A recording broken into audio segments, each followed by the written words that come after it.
Nous vous remercions vivement pour votre présence. Donc, ce webinaire, il est présenté par Madame Yvonne, qui est une professionnelle, en tout cas, de la gestion de projet, Yvonne Kagou. Yvonne Kagou est une professionnelle de haut vol, spécialiste de la PME camerounaise et une généraliste de la banque. Elle a une expérience de 25 ans et accompagne depuis fort longtemps les entreprises locales de divers secteurs économiques dans la croissance de leur activité à travers le financement et le conseil. Yvonne, nous te souhaitons la bienvenue aussi. Merci. Avant de te donner la parole donc pour compléter cette présentation de ton profil, je vais demander à tout un chacun de couper les micros et aussi à tout un chacun, s'il y a des questions, donc de les poser dans le chat et on y répondra à la fin de la présentation. Donc Yvonne, nous te laissons la parole. Ok, merci beaucoup de me passer la parole, Sori. Bonjour ou bonsoir selon le fuseau horaire auquel vous appartenez.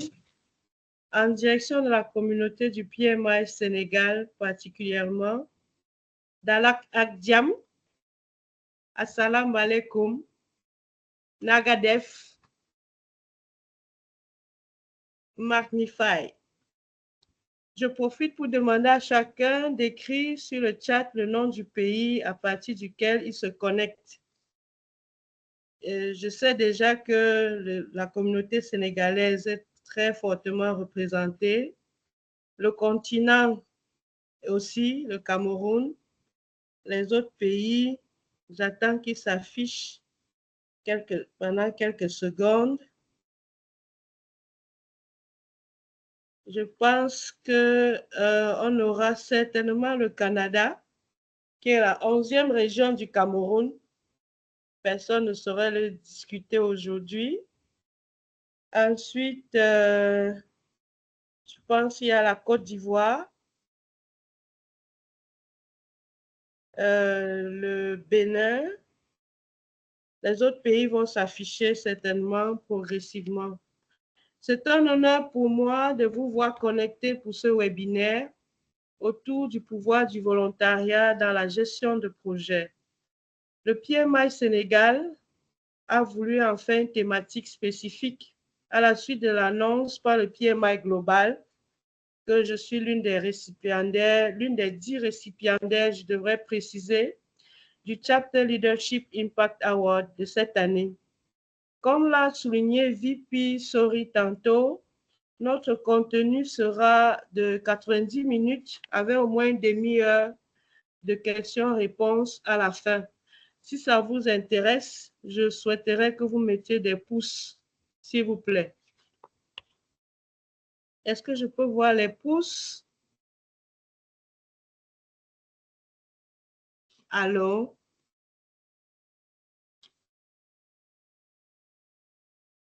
Là, Yvonne, il y a les pouces. Oui, vous m'entendez?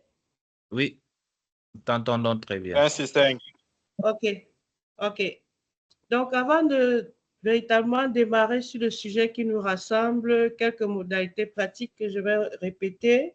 Le chat est ouvert pour les questions-réponses pendant la présentation. Lors de la session qui sera dédiée à la série de questions-réponses, vous pourrez ouvrir votre micro et intervenir. Surtout, détendez-vous et restez jusqu'à la fin. Sans plus tarder, je vais présenter l'agenda de notre session qui se subdivise en 3 parties principales. La première est consacrée à quelques généralités sur le volontariat au sein du PMI. Il est important de le souligner parce que le PMI a une façon de... excusez-moi. Le volontariat au sein du PMI est différent de celui des autres organisations et on aura quelques détails un peu plus loin. La deuxième, qui sera certainement celle que vous attendez le plus, sera consacrée à quelques cas pratiques dans différents milieux. Et la dernière partie, bien entendu, c'est celle des questions-réponses. Donc, le board du PMI Sénégal s'est surpassé pour arracher ce webinaire avec moi. Pour la petite histoire, le précédent président du PMI Sénégal, M. Oumar Diop, j'espère qu'il est sur ce call, ce webinaire, nous avons fait nos classes ensemble à l'Université de Sherbrooke au Canada. Nous avons participé à l'époque à ce qu'on appelait l'École d'été internationale des jeunes entrepreneurs. C'était en 2002. Je suis sûre qu'il y en a sur le col qui n'étaient pas encore nés. Donc, nous sommes ressortis de cette session vraiment avec des grandes ambitions pour l'Afrique. Grâce au volontariat, nous nous sommes retrouvés 21 ans plus tard, c'est-à-dire en 2023 à Nairobi, lors du PMI Africa Conference, et récemment encore à Los Angeles, aux États-Unis, en septembre dernier. J'ai également eu le privilège de rencontrer votre président actuel, M. Michael Bequin, à Nairobi l'an dernier. Est-ce que ce n'est pas beau ça, d'être volontaire, de se connecter avec les présidents, les volontaires du PMI Sénégal? Si c'est beau pour vous, mettez les pouces s'il vous plaît. Je préfère même les cœurs d'ailleurs. On les voit, on les voit, on les voit ces cœurs. Donc, avant d'entrer dans le vif du sujet, je voudrais m'assurer que vous m'entendez très bien parce que Nous t'entendons très bien, Yvonne. Vous me voyez aussi? Oui. Sur 5. OK, merci. Donc, on commence par le premier point qui est le volontariat au sein du PMI. Il porte sur, on va définir quelques aspects du volontariat, le rôle, les bénéfices, les ressources mises à disposition par le PMI. Et ceci beaucoup plus à l'adresse des non-membres du PMI qui voudraient en savoir un peu plus. Donc, selon Google, le volontariat est un engagement formel et contractuel qui se distingue du bénévolat par le fait qu'il implique un engagement réciproque et formalisé, que ce soit avec un organisme ou une association comme le PMI, par exemple. Le volontaire s'engage pour une durée limitée pour une mission d'intérêt général. Le volontaire n'est pas salarié, mais perçoit parfois une allocation ou autre forme de soutien. Pour le PMI particulièrement, ces informations sont répertoriées sur une plateforme appelée Volunteer Engagement Platform et autrefois on l'appelait VRMS. Pourquoi j'insiste sur le volontariat? Il fait partie des 5 valeurs du PMI. Vous voyez très bien qu'il est au cœur des 5 valeurs du PMI. Il faut savoir que le PMI fonctionne grâce aux volontaires disséminés à travers le monde. Les statistiques sont sur le site du PMI Global, pmi.org. Et concernant les volontaires, il y a différents programmes de soutien à leur développement. J'ai parlé tantôt du PMI Global Summit, qui est le rassemblement mondial de tous les volontaires du monde, et tous les project managers aussi. Il y a des formations à travers le Leadership Institute Meeting, il y a des séminaires, il y a des webinaires, il y a des plateformes, il y a un site dédié principalement à la communication qu'on appelle Marketing Portal. Donc, il y a également plusieurs programmes qui insistent sur la montée en capacitation des volontaires au sein du PMI, chacun selon son niveau de responsabilité. En termes de bénéfices, il y en a plusieurs. On a une liste non exhaustive qui s'affiche dans le réseautage, l'apprentissage continu. Il faut, je vais relever qu'en tant que volontaire, on a accès à des ressources illimitées, gratuitement, parfois à moindre coût. le volontaire ne paiera jamais plein pot comparé à un simple membre ordinaire. Donc, il n'est plus à démontrer que les autres bienfaits du volontariat sur la santé de l'individu, le développement personnel, l'estime de soi, l'impact sur la communauté. La littérature est abondante sur l'impact du volontariat. Il y a, comme je disais tantôt, il renforce la communauté. On voit très bien que le PMI Sénégal se déploie auprès des plus démunis à travers des visites, des dons, etc.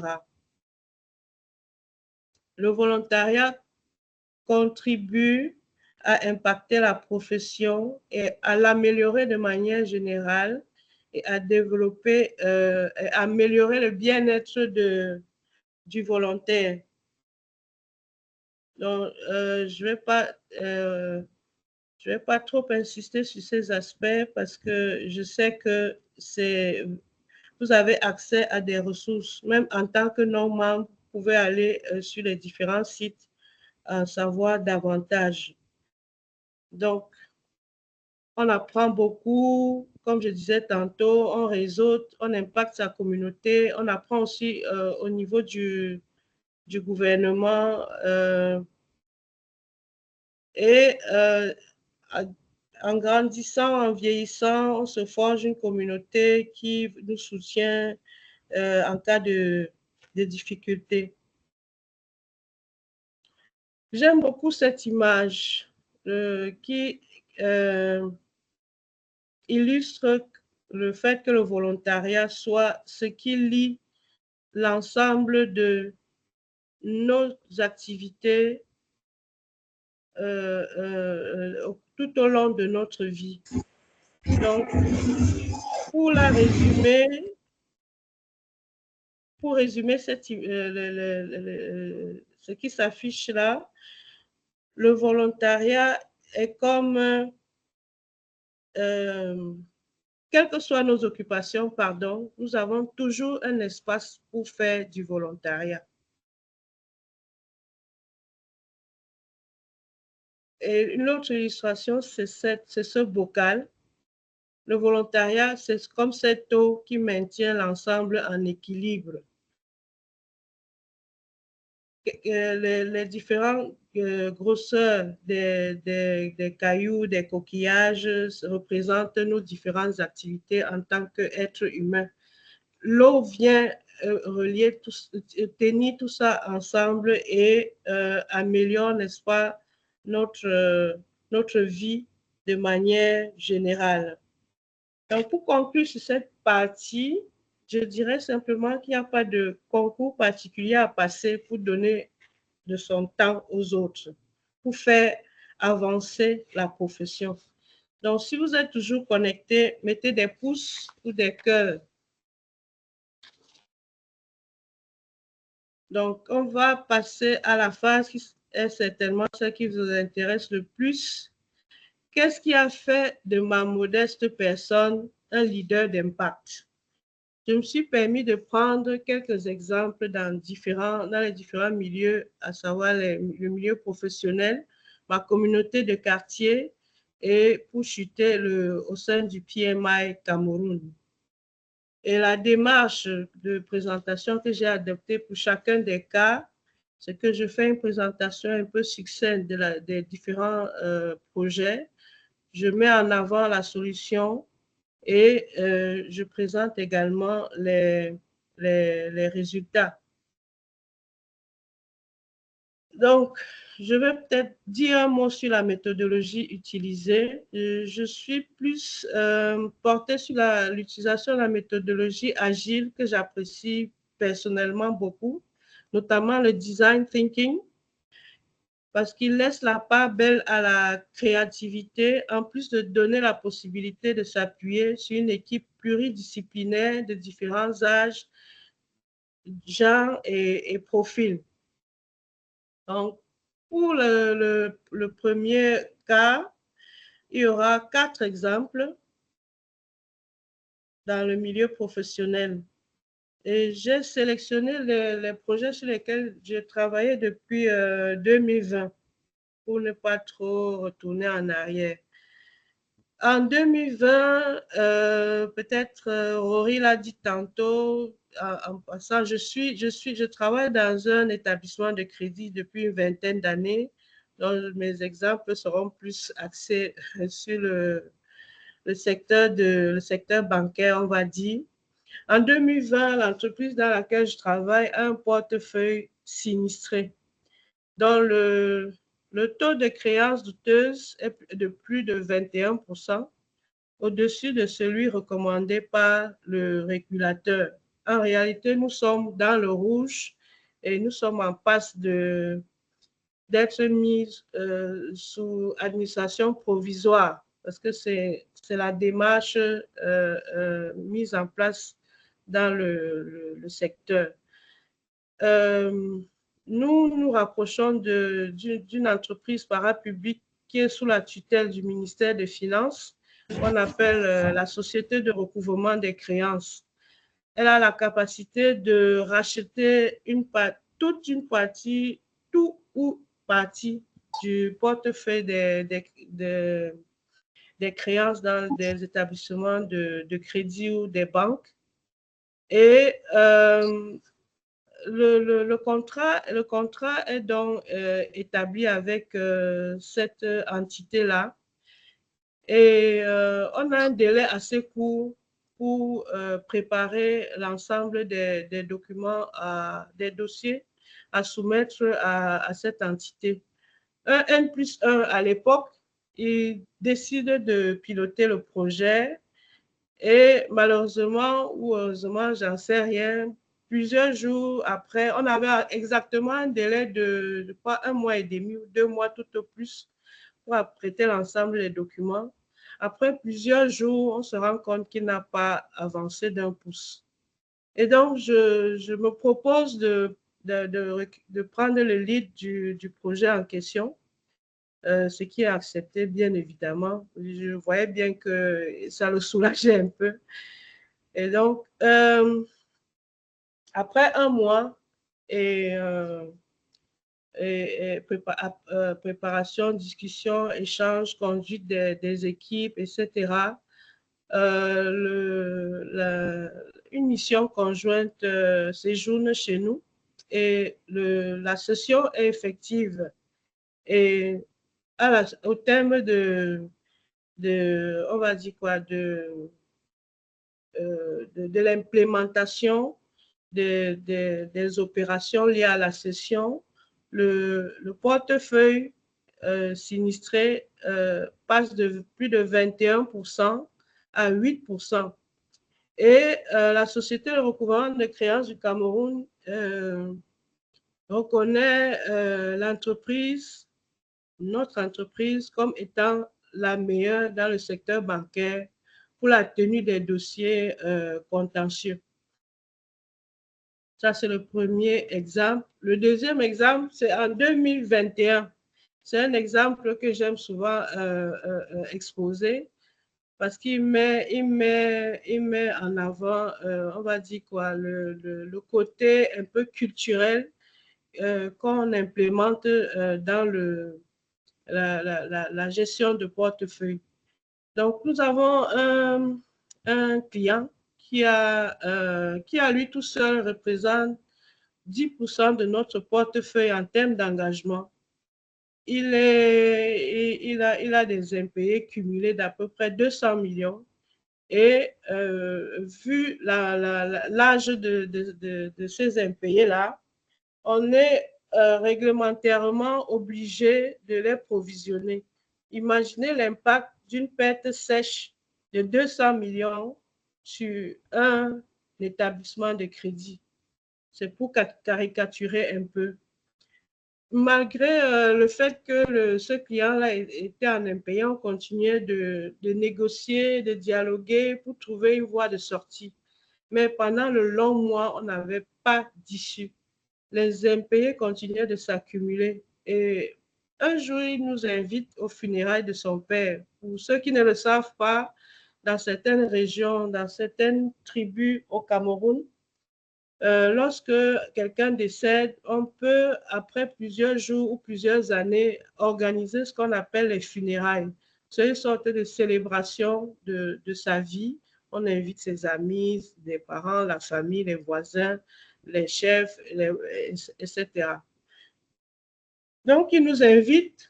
La hiérarchie est réticente à participer à ces funérailles-là parce qu'il faut encore débourser de l'argent, c'est-à-dire mettre les gens en mission, mobiliser d'autres ressources, enfin, dépenser, alors que la situation du client n'est pas déjà très reluisante. Donc, je prends l'initiative de rencontrer la direction générale et puis j'insiste un peu sur l'effet que pourrait l'effet bénéfique que pourrait avoir la participation à cet événement-là. Après plusieurs jours de négociations, j'obtiens qu'on puisse aller à ces funérailles. Donc, au retour, nous allons une fois de plus rencontrer le débiteur. Allô? Allô? Non, poursuis, Yvonne. Tu peux poursuivre. OK. Donc, au retour, on va une fois de plus rencontrer le débiteur indélicat et nous discutons de tout et de rien. Au moment de partir, il nous dit, asseyez-vous, je sais pourquoi vous êtes venu. Et il prend l'engagement de reprendre les remboursements du fait, et il a très bien insisté là-dessus, du fait que nous ayons participé aux funérailles de son père. Donc, cette action a permis qu'on évite un contentieux dont les conséquences auraient été dramatiques pour l'entreprise. Le troisième exemple, c'est le site Internet. Je ne suis pas IT à la base, mais on avait un site qui n'était vraiment pas, du moins, représentatif de ce que nous voulions il y a quelques années. Donc, le trafic est très faible, le référencement est juste dramatique, le taux de rebond est élevé, les IT peuvent davantage élaborer là-dessus. Et j'initie encore de le transformer. Je collabore à distance avec une ancienne volontaire qui est IT. Aujourd'hui au Canada, je fais un coucou à Gounou Marcel, elle se reconnaîtra. Donc, il faut aussi dire que je suis artiste designer. Donc, j'utilise ce talent-là pour relooker le site. Quelques mois plus tard, après la mise en production, la présentation est faite en interne et le rendu reçoit des vives félicitations des membres du conseil d'administration qui s'étonnent à l'occasion de savoir qu'il y a des talents comme celui-là dans l'équipe. Aujourd'hui, le trafic s'est amélioré, le référencement aussi, et entre guillemets, nous sommes plus visibles sur les différentes plateformes. Le dernier exemple en milieu professionnel, c'est celui lié à l'obtention d'une subvention. Nous travaillons depuis quelques années avec un bailleur de fonds basé au Kenya et l'un des aspects sur lesquels nous collaborons est l'assistance technique. Et depuis le démarrage de la collaboration, ce volet-là tarde véritablement à prendre corps. En 2023, en marge de la participation en tant que volontaire au PMI Africa Conference, j'avais demandé à rencontrer ce bailleur à son siège. Donc, en réalité, je n'étais pas en mission, mais j'ai initié la démarche. Et une fois au Kenya, je pense que ce sont les échanges en présentiel qui ont permis de davantage explorer la possibilité de mieux collaborer avec ce bailleur-là, parce qu'il avait mis en avant le fait qu'on ne devrait pas se contenter de certaines lignes de collaboration, mais que l'assistance technique on pouvait également avoir on pouvait également être soutenu sur ce volet-là. Donc, quand je retourne, je reprends le travail on va dire quelques semaines plus tard, je rencontre à la direction générale et je leur propose de monter, de piloter un projet pour, on va dire, disons les choses simplement, de monter un dossier de demande de subvention dans lequel on va intégrer plusieurs aspects liés à l'assistance technique qui n'étaient pas encore couverts par le contrat qui nous liait au bailleur. Donc, au terme du projet qui a duré à peu près 4 mois, comme je disais tantôt, j'ai utilisé le design thinking. J'avais en place une équipe pluridisciplinaire. Il y avait des hommes, des femmes, des jeunes, et même des personnes qui ne comprenaient rien ou pas grand-chose à l'assistance technique. Tout ce beau monde faisait partie de l'équipe. Et nous avons pu monter un dossier qui a obtenu l'assentiment du bailleur qui nous a alloué une enveloppe de 400 000 $. Cette somme-là est venue alléger un peu notre trésorerie, du moins sur le volet investissement. Bon, si vous êtes toujours connecté, je ne vois même pas les pouces. Les cœurs, n'en parlons plus. Ensuite, on va passer au deuxième cas qui relève de ma communauté de quartier.